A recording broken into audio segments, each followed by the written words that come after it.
Nga, ang nakipagsabuatan ang mga Amerikano sa mga Cubans.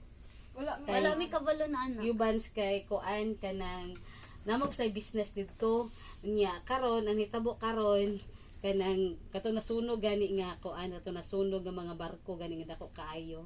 Nya ingon nila is kanang nasunog daw to pero ang tinuod dato kay flat gito gisunog gito siya ano ba para Nalagot jud ko niya si. Grabe kay siya sa inyo ni nakita niyo rin. Ay, Nakita mo Hinralo. Nakita to ni mo nakita story na ni ko. Hinralo na. Kato story ko ni Kato Hinralo. yung kang Bonifacio.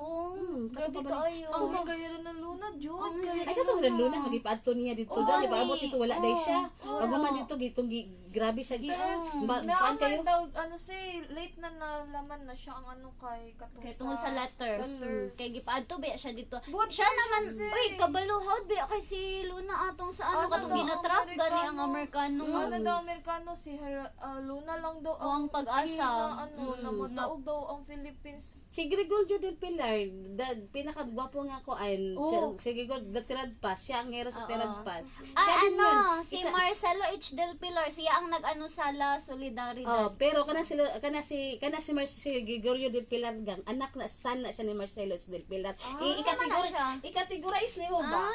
Pag after Spanish sa Spanish time ano kapaglaban diyan dia ang time ni Rizal. Dia ni Usbong ang dia ni Usbong ang propaganda movement.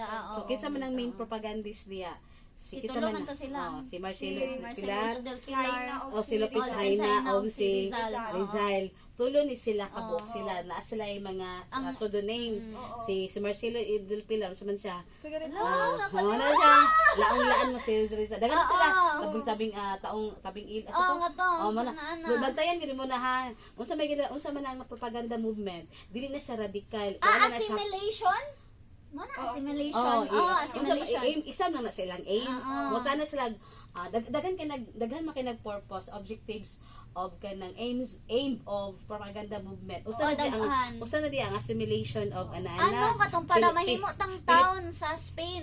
Filipino secularization. Isa po na Filipino secularization. And then dapat naatay voice sa Filipino sa Spain government. So isa lang daghan mga one of except ang plano nila Rizal is hindi tayo makapalaya sa basta daw impossible daw yun.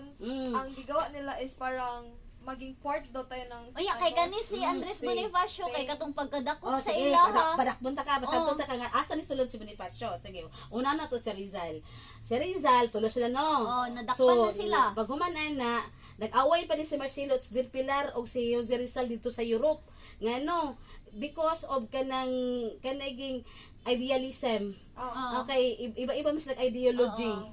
Unya karon time nagpulong-pulong sila dito nagkataon yung nag-votation sila dahil po to kang Bonifacio o kang ano ha unya kay nidaog man na si Marcelo H. del Pilar kay mas gipaboran sa mga kauban ng ilustrado si Marcelo H. del Pilar rather than Jose Rizal. Ubos na niya si Marcelo H. del Pilar murag mugiboy na lang ta siya. So giingnan niya mga kapwa niya sa ilustrados na butuhan yung si Rizal. Si Rizal may prinsipyo biya nga anya na nagawas na ang result. So nangluod man na siya. So after ato ni uli na siya Manila ni balik na siya sa Manila. Uy, babaero kay na si Rizal ba? Dagan kay na siya babae. Labot kayo. Pag-abot ni Rizal sa Manila, ni ano na siya nagtukod na siya og another association nga iyaha. Tawag niya La Liga Filipina. 4 days lang man yun. 3 days. 3 3 days lang. La Liga Filipina 3 days lang yun nga. Pagkahuman og La Liga. Civic organization na ha. Ang member isa sa member sa La Liga Filipina is Bonifacio. After 3 days sa establishment of the La Liga Filipina, nahuli sila, na-deport siya kay gilabay siya sa dapitan. Diba? Gilabay siya sa dapitan, gi-excel siya sa dapitan kay gipasag ko lagi siya. Yan ba yung July 7? Dili na ko makay-memorize sa date. Basta gi-excel na siya pagka sa 3 days na revolution. Pag after ato, gi-excel siya sa dapitan. Unya karon dili naman maantos ni kuan pag pagdadakop ni Bonifacio ni Rizal. Mo to nakipag-meeting na si Bonifacio sa kapwa niya nga La Liga Filipina. Dili man mo sugot nga adto ka Bonifacio tanan kay dili to nila gusto nga